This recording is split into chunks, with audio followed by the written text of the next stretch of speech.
templanza en las 12 rosas de la corona crística. En nombre del Círculo Rosacruciano Veritatis Solis, Frater Saulo te saluda. Querido frater, querida soror, hablaremos sobre los 4 pilares de la sabiduría, por Samael Aun Weor. El conocimiento del hombre y la naturaleza, para ser completo y objetivo, debe tomar en cuenta todos los aspectos de la vida en sus diversas manifestaciones. El estudio del gnosticismo tiene 4 pilares fundamentales, que son las 4 formas del saber humano: ciencia, arte, filosofía, religión. Estos 4 aspectos han estado presentes en todas las culturas, y todos se fundamentan en el conocimiento y síntesis. De igual manera, estos 4 pilares han servido de vehículo para que se transmitiera el conocimiento esotérico, que sirve de iniciador para el desarrollo de los valores espirituales y conscientivos del ser humano. En esta época, es apenas normal que se considere al conocimiento científico como la fuente de conocimiento objetivo por excelencia, dejando en segundo lugar a los demás aspectos. Estudiando la historia, se puede descubrir que lo mismo ha sucedido en muchas otras civilizaciones y épocas, a veces fundamentadas en otro de estos pilares.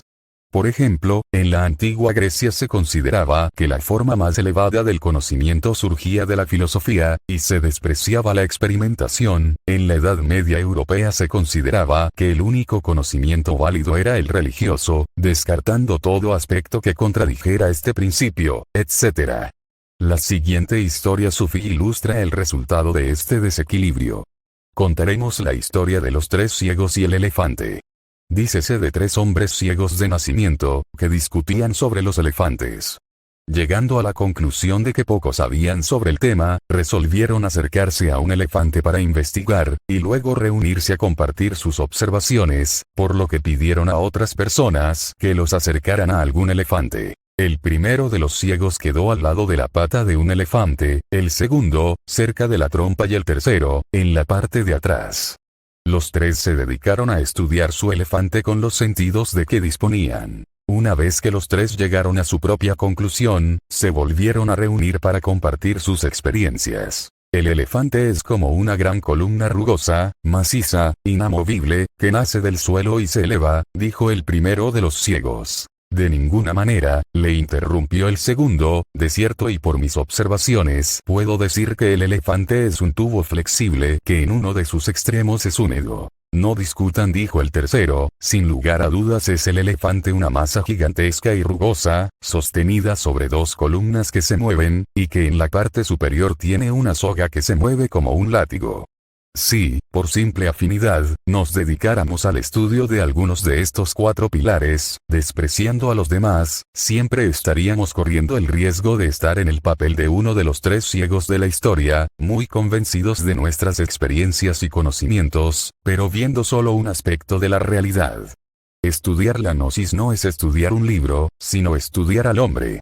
El fundamento vivo de la gnosis está descrito claramente en la inscripción que figuraba a la entrada del oráculo de la isla griega de Delfos, que decía: «Hombre, conócete a ti mismo y conocerás al universo y los dioses». Existen en el ser humano una gran cantidad de facultades y posibilidades latentes, que al desarrollarse nos permiten conocer profundamente la realidad de cualquier fenómeno. La gnosis afirma que el hombre no solo está constituido por cuerpo y mente, sino que también tiene una inteligencia natural denominada conciencia, la cual existe en toda la naturaleza, constituyendo la esencia oculta de las cosas, la vida en sí misma. Es esta conciencia la que dirige en la naturaleza el complejo mecanismo con el cual se desarrolla la vida, que deja de ser un fenómeno nacido del azar, para ser un proceso dirigido por la inteligencia de la naturaleza. Desarrollando y despertando la conciencia, que es esa fracción de inteligencia superior o nous, en griego, el ser humano puede conocer la realidad de cualquier fenómeno en forma directa, ya que su propia conciencia puede comunicarse con la esencia de las cosas. A este fenómeno se le denomina comprensión. La comprensión no es un proceso mental, está más allá del proceso razonativo de la tesis y la antítesis. La mente analiza y da nombres a los fenómenos. Lo normal es que la mente quiere descubrir, ver en todo fenómeno natural sus propios prejuicios, conceptos, preconceptos, opiniones y teorías. Nadie sabe ser receptivo, ver lo nuevo con mente limpia y espontánea. Que los fenómenos le hablen al sabio sería lo indicado. Desafortunadamente, los sabios de estos tiempos no saben ver los fenómenos, solo quieren ver en los mismos la confirmación de todos sus preconceptos. La gnosis y la ciencia. La ciencia es el estudio de los fenómenos a partir de sus causas. Busca llegar a la comprensión de las leyes de la naturaleza. Sus fundamentos son la observación y la experimentación. La gnosis se fundamenta en la ciencia, y su estudio trasciende las teorías y opiniones, ya que se basa exclusivamente en la comprobación directa de los fenómenos. Si queremos estudiar un fenómeno para comprenderlo, llegando a conocer cómo se desarrolla, cuáles son sus causas y sus efectos, necesitamos procurarnos una visión lo más amplia y completa posible del fenómeno, ya que en caso contrario existe el peligro de llegar a conclusiones equivocadas y parciales. La gnosis como ciencia está dirigida al estudio de sí mismo, utilizando las facultades de la conciencia. Todo lo que se estudia es directamente comprobable. En estos estudios no se está limitado al estudio del mundo y del hombre en su aspecto físico o tridimensional, sino que, a través del conocimiento de las dimensiones superiores de la naturaleza, cuarta, quinta, sexta y séptima, el investigador puede llegar a la causa verdadera de todos los fenómenos, encontrándoles por sí mismo una explicación completa y profunda. No hay que confundir a la conciencia con la memoria, ni a la ciencia con la erudición. La simple repetición de términos complicados o rebuscados, frases o teorías que se han leído o escuchado, no es tener conciencia real sobre los fenómenos, ni en absoluto conocer la verdad, ya que ¿qué es lo que le consta al ser humano de lo que lee o escucha? Toda teoría es gris, y solo es verde el árbol de dorados frutos que es la vida, decía Goethe. La gnosis y la filosofía. La filosofía es el amor a la sabiduría. Consiste en la reflexión y el análisis sobre el porqué de las cosas y su íntima razón de ser. La gnosis como filosofía es un funcionalismo natural de la conciencia, una elevación del ánimo que nos capacita para enfrentarnos inteligentemente a todas las adversidades de la vida, descubre ante nosotros el maravilloso mundo que está más allá de lo físico, nos permite comprender el porqué de la existencia, trascender la grave disyuntiva del ser o no ser. Sin lugar a dudas, la auténtica revelación tiene fundamento en la autognosis, el autoconocimiento. Esta revelación, denominada comprensión, es siempre inmediata, directa, intuitiva, y no tiene ninguna relación con las operaciones del razonamiento o del intelecto. La inteligencia o nous, la conciencia, está íntimamente relacionada con los principios espirituales del ser humano y está más allá de los procesos del razonamiento. Saberse idéntico con su propio pneuma o espíritu, experimentar directamente la identificación entre lo desconocido y lo cognoscente, es eso lo que podemos y debemos definir como autognosis. Los verdaderos filósofos que han existido en la humanidad como por ejemplo, Lao Tse, Confucio, Pitágoras, Zoroastro, Platón, Sócrates, y otros, escribieron y enseñaron lo que les constaba por experiencia directa. Sus conocimientos provienen de su interior, de los datos aportados por la conciencia, por el ser. Esto explica por qué la filosofía de todos ellos en el fondo es la misma, conduce al mismo fin. En cambio, entre los filósofos materialistas hay contradicciones y diversidad de teorías y opiniones, debido a que sus informaciones provienen de lo que leen, escuchan o suponen, es decir, es el producto de la forma particular de razonar subjetivamente de cada uno de ellos, y esto es natural, ya que cada cabeza es un mundo. Sin embargo, más allá de las opiniones particulares que tengamos sobre el mundo es uno solo, al igual que la existencia de una verdad superior. Ninguna persona seria en estos estudios debe aceptar jamás en forma dogmática nada. Es urgente primero investigar antes de aceptar. Donde hay comprensión, la aceptación o rechazo salen sobrando. El camino de la sabiduría consiste en inquirir, analizar, meditar, y experimentar. La gnosis y el arte busca dar cuerpo a la esencia secreta de las cosas, no el copiar su apariencia, decía Aristóteles. El arte es la búsqueda de la belleza en todas sus manifestaciones, inspirado en el arte regio de la naturaleza. Tal arte tiene la facultad de ofrecer en su profundidad simbólica un significado que escapa al intelecto. La misma cuestión de la belleza, las proporciones, la armonía y el contraste, si se los estudia en profundidad, aparecen regidos por leyes naturales precisas y que trascienden al creador de una obra en particular. El artista, profundamente inspirado por su propia conciencia, es capaz de darle vida a su obra, imprimiéndole la capacidad de inspirar a las personas que puedan admirarla. Así su obra sirve de vehículo a una emoción superior que no puede expresarse con palabras, pero que por este medio puede transmitirse. El proceso mismo de la creación de este tipo de arte, al que llamaremos arte objetivo, y que se fundamenta en la conciencia o nous, es algo que de por sí escapa al razonamiento, y es apenas normal que el mismo artista no lo pueda explicar. Se atribuye a Miguel Ángel la explicación de que, la obra está ahí, solo hay que quitar el mármol que sobra. En el arte de todas las épocas, en obras arquitectónicas, pinturas, esculturas, reliquias arqueológicas, se encuentran impresos en forma simbólica arquetipos de la naturaleza, que estimulan a la conciencia del hombre para manifestarse, transmitiendo un conocimiento superior. Como este conocimiento no es comprensible a primera vista por el intelecto, pasa desapercibido, librando a la obra de modificaciones que puedan alterar su contenido, y al mismo tiempo ejerce su efecto en la conciencia del ser humano. En grandes obras maestras de la música, como las de Beethoven, Liszt, Chopin, Bach, Mozart, Wagner, y otros, se puede observar una sensibilidad artística que proviene de lo más profundo de la conciencia de sus creadores. Como en la frase que se atribuye a Beethoven, música que viene del alma para que llegue al alma.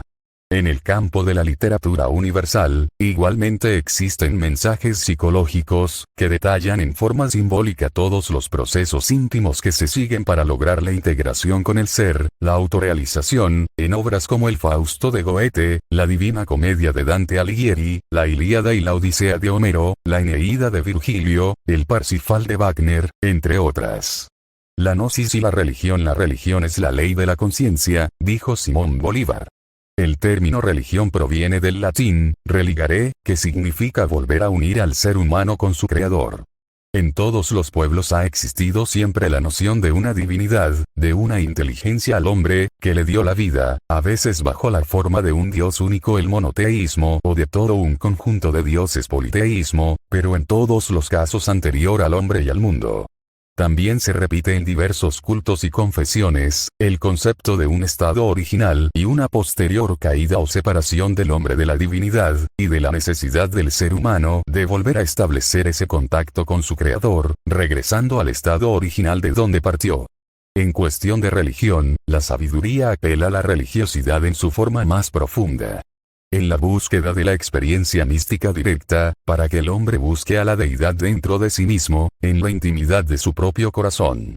De no descubrir a Dios dentro de nosotros, será difícil que lo descubramos en otra parte.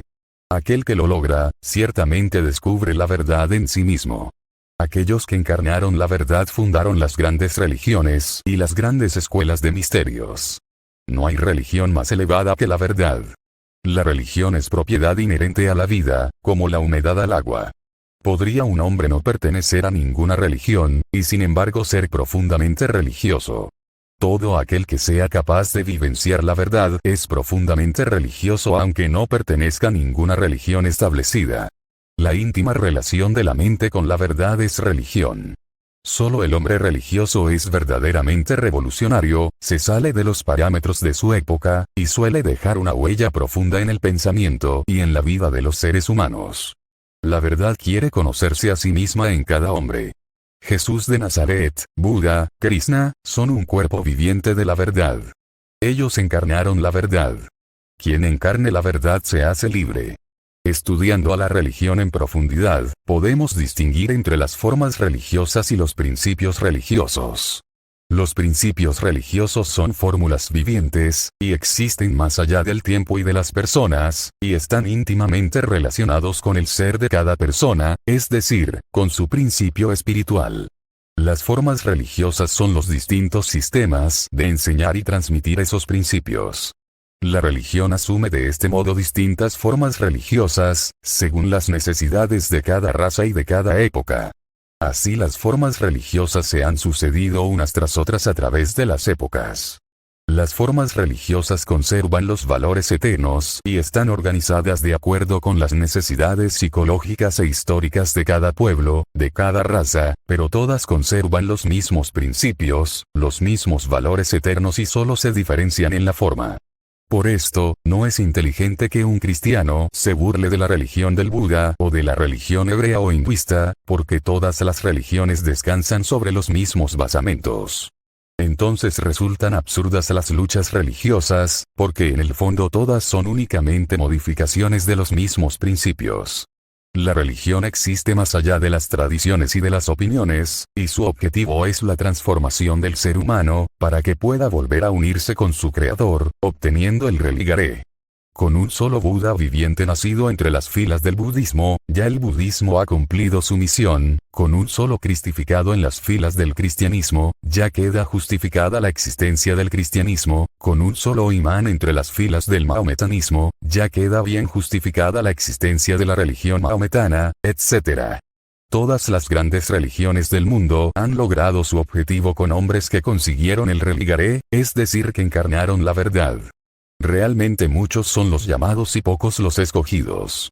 Esta ley se ha cumplido ya en todas las religiones.